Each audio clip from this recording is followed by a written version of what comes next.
Welcome बच्चों। आज हम स्टार्ट कर रहे हैं कंट्रोल एंड कोऑर्डिनेशन, जो कि 10th का एक बहुत ही इम्पोर्टेंट चैप्टर है। आज हमारा जो चैप्टर का नाम है कंट्रोल एंड कोऑर्डिनेशन। ठीक है, आज पहले इन दोनों वर्ड्स का मीनिंग हमें समझना होगा कि कंट्रोल का मतलब क्या है और कोऑर्डिनेशन का मतलब क्या है। जैसा कि आप ये वर्ड दोनों जो आपने देख रहे हैं, ये कई बार आपने सुना होगा, है ना, कि आपको कंट्रोल करना चाहिए, कोऑर्डिनेशन होना चाहिए, है ना। क्लास में आपने ये वर्ड सुने होंगे कि पूरी क्लास में कोऑर्डिनेशन नहीं है अच्छा या अच्छा है, कंट्रोल आपका खुद के काम पर होगा। तो इन दोनों वर्ड का एक्चुअल जो प्रैक्टिकल मीनिंग है वो अंडरस्टूड है। हम एक लैंग्वेज में कैसे हम लिखेंगे कंट्रोल को, इसको आप नोट करें। एक्चुअली कंट्रोल को हम डिफाइन करते हैं द पावर या to have the power to run something in an orderly वे।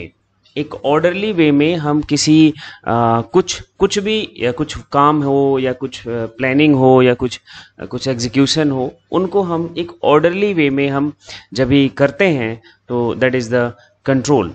तो इसका मतलब क्या लिखोगे? To have the power to run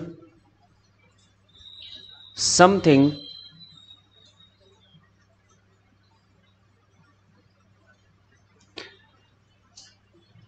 in an orderly way। अब आप अपने स्कूल को देखो, अपने ऑर्गेनाइजेशन को देखो, तो इस चीज़ को बहुत आसानी से समझ सकते हो, है ना। आपका जो मैनेजमेंट होता है, जो किसी भी ऑर्गेनाइजेशन का मैनेजमेंट होता है, वो उसके पास यही एक पावर होती है ना। जो आपके प्रिंसिपल हैं, डायरेक्टर हैं, वाइस प्रिंसिपल हैं, ये सारे लोग मिलकर, टीचर्स हैं, ये सारे लोग मिलकर यही सब कुछ चेक करने की कोशिश कर रहे होते हैं कि कोई जो स्कूल का पर्पस है, स्कूल का काम है, एजुकेशन, पढ़ाई, है ना, वो एक ऑर्डरली वे में करा जाए। तो आई थिंक कंट्रोल का मीनिंग आपने समझ लिया होगा। अब आते हैं दूसरा वर्ड, कोऑर्डिनेशन। अगर हम कोऑर्डिनेशन की बात करें तो कोऑर्डिनेशन वर्ड भी आपने कई बार सुना होगा। तो कोऑर्डिनेशन का मतलब होता है groups so that they work together properly and well. अब डांस में सबसे अच्छा कोऑर्डिनेशन देखने को मिलता है। बहुत सारे लोग, जब अगर कोई हमारा ग्रुप डांस है तो कई वो ग्रुप जो होते हैं, ग्रुप के मेंबर्स जो होते हैं, वो एक कोऑर्डिनेशन में अपने मूव्स करते हैं, मूव्स को शो करते हैं, है ना, तब वो जाके डांस सक्सेसफुल होता है। तो कोऑर्डिनेशन का मीनिंग लिखेंगे, क्या लिखोगे? ग्रुप्स या group so that they work together properly and well। properly and well, proper way में और बहुत अच्छे तरीके से जो ग्रुप हो, एक साथ काम करे, दैट इज द कोऑर्डिनेशन। ठीक है, तो इन्हीं दोनों वर्ड्स को आपको दिमाग में रखना है और इस चैप्टर को हम इसी चैप्टर के इन्हीं दोनों वर्ड के आसपास हम डिस्कशन करेंगे। हम आपकी बॉडी में भी कंट्रोल है। हम जैसे लिखना चाह रहे हैं, हमारे पास ये पावर है कि हम लिखते हैं, बोलते हैं, है ना। जैसे मैं अभी बोल रहा हूँ तो हमारे पास वो पावर है कि जो हम एक ऑर्डर वे में बोल रहे हैं, है ना। ऐसा नहीं कि हम कुछ भी कभी भी बोल देते हैं। जब जो वर्ड्स की ज़रूरत होती है, जैसे टोन की ज़रूरत होती है, जिस पिच की ज़रूरत होती है ना, वो हम अपने वॉइस में, अपने साउंड में हम लाके फिर वो हम बोलते हैं, वो साउंड प्रोड्यूस करते हैं। ऐसे ही हमें क्या सोचना होता है वो भी हम कंट्रोल कर सकते हैं, और जैसा हमारे ब्रेन में चल रहा होता है वैसे हमारी बॉडी कोऑर्डिनेट करती है ना। तो ये दोनों वर्ड एक्चुअली हम प्रैक्टिकल वर्ड से एग्जांपल लिए हैं, लेकिन हमें आपकी बॉडी को समझना है कि हमारी बॉडी में सारी activity control and coordinated coordination में चल रही है ना। तो अब हम आगे चलते हैं। हमारी बॉडी में कंट्रोल एंड कोऑर्डिनेशन दो सिस्टम से अचीव किया जाता है।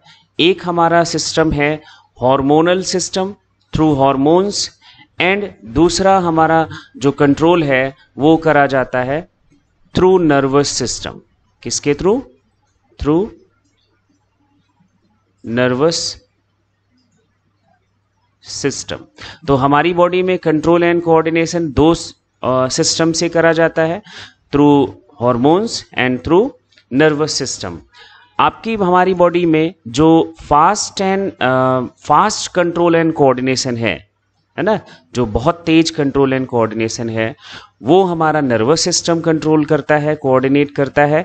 एंड हार्मोन्स जो होते हैं, थ्रू हार्मोन्स हमारी बॉडी में स्लो कंट्रोल एंड कोऑर्डिनेशन देखने को मिलता है। जैसे हम सामने हमारे कोई एक स्नेक आ गया, तो हमारी बॉडी में कंट्रोल एंड कोऑर्डिनेशन का जो रिस्पॉन्स आएगा, हम सडनली वहाँ से टर्न होएंगे, भागेंगे, चीखेंगे, है ना।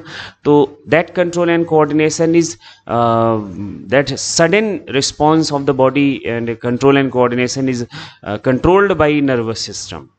बट सभी गर्ल्स में सेकेंडरी सेक्सुअल कैरेक्टर का अपीयरेंस होना, बॉयज में भी सेकेंडरी सेक्सुअल कैरेक्टर का अपीयरेंस होना, that is a very slow control and coordination in our body, and this is controlled by the hormonal system। तो हम इन्हीं दोनों सिस्टम के बारे में आज बात करेंगे। चलिए हम समझेंगे।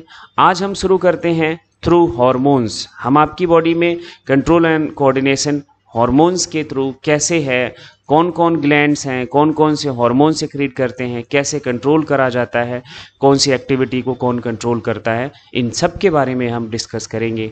चलिए स्टार्ट करते हैं। तो हार्मोनल सिस्टम को हम बोलते हैं एंडोक्राइन सिस्टम। पहली बात हमें ये समझना है, हार्मोनल जो हमारा सिस्टम है बॉडी में, that is known as endocrine system. Endocrine system क्यों बोलते हैं? एंडोक्राइन सिस्टम का मतलब यहां समझ लेते हैं। Hormones are the secretion from specific cells और glands in the body and that carried by blood. Hormones क्या है? हम आपकी बॉडी में या तो स्पेसिफिक सेल है या फिर स्पेसिफिक ग्लैंड्स हैं जो सिक्रीशन करती हैं, और ये ऐड कर दिया जाता है हम आपके सर्कुलेटरी सिस्टम में, ब्लड में। किसमें? सर्कुलेटरी सिस्टम में। सर्कुलेटरी सिस्टम की अगर हमने अभी पढ़ लिया है, सर्कुलेटरी सिस्टम हमारा blood and blood vessels and heart से मिलकर बना है। तो ये एक इनका सर्कुलेटरी सिस्टम का पूरा कंडक्टिंग सिस्टम है ना, ब्लड वेसल का। इसके थ्रू वो कंडक्ट करे जाते हैं जहाँ जो ग्लैंड सिक्रीट करा and site of the action तक। ये ग्लैंड से इनका हार्मोन का सिक्रीशन, और ये ब्लड के थ्रू कहाँ पहुंचाया जाता है? साइट ऑफ द एक्शन, जहाँ पे उस हार्मोन को फंक्शन करना है, जहाँ पे उस हार्मोन का इम्पैक्ट दिखना है, वहाँ तक पहुंचाया जाता है। अब बात ये समझनी है, एक्चुअली एंडोक्राइन सिस्टम की जो ग्लैंड्स हैं, जो सेल्स हैं, इनके पास खुद का कोई डक्ट सिस्टम नहीं होता। इनके पास कोई खुद का डक्ट सिस्टम, पाइपलाइन नहीं होती। They have no duct system of its own. खुद का अपना कोई डक्ट सिस्टम नहीं होता। They uses the duct system या path of the blood, that is the blood vessels. तो ये ब्लड वेसल्स की मदद से अपने साइट ऑफ द एक्शन तक पहुंचते हैं। इसलिए इन ग्लैंड्स को या इन सेल्स को एक और नाम दिया जाता है। These glands are known as ductless glands. इनको और क्या कहते हैं? डक्टलेस ग्लैंड्स भी कहते हैं। ठीक है, चलो नेक्स्ट पॉइंट देखते हैं। Their effect is produced in one or more specific part only. जो ये हॉर्मोन्स हैं, इनका जो साइट ऑफ एक्शन है वो एक या एक से ज़्यादा हो सकता है हम आपकी बॉडी में। And next point, most hormones are secreted by special glands called endocrine glands. जो ज़्यादातर हार्मोन हैं वो हमारे कुछ स्पेसिफिक ग्लैंड्स हैं उनसे सिक्रीट करे जाते हैं, उनको हम एंडोक्राइन ग्लैंड कहते हैं, है ना। और इनका एंडोक्राइन ग्लैंड का मतलब होता है सिक्रीट इंटरनली, है ना। ये अपना सिक्रीशन इंटरनली ब्लड में ही सिक्रीट कर देता है ना, और इसलिए इसको नाम दिया गया endocrine glands.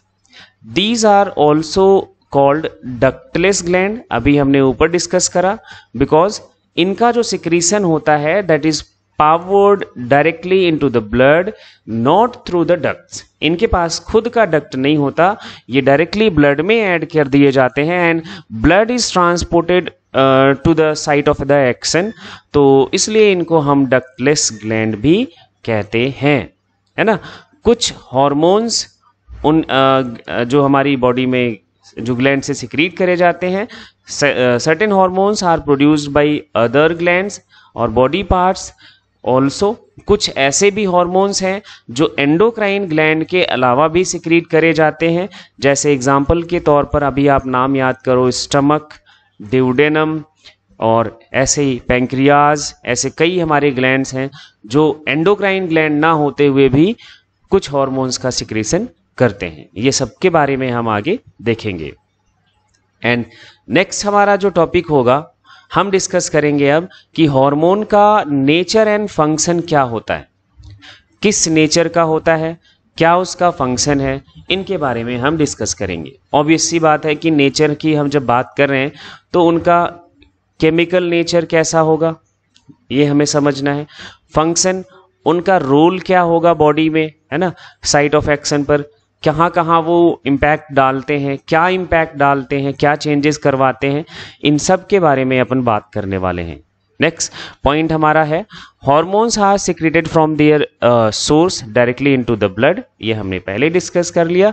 Source is the gland या सेल, या तो वो ग्लैंड से सिक्रीट करा जाएगा या फिर सेल से, एंड वो ब्लड में डायरेक्टली छोड़ दिया जाता है एंड ये कैरी करा जाता है टारगेट सेल तक, साइट तक, जहाँ पे इसका रिस्पॉन्स आता है, रिस्पॉन्ड टू इट।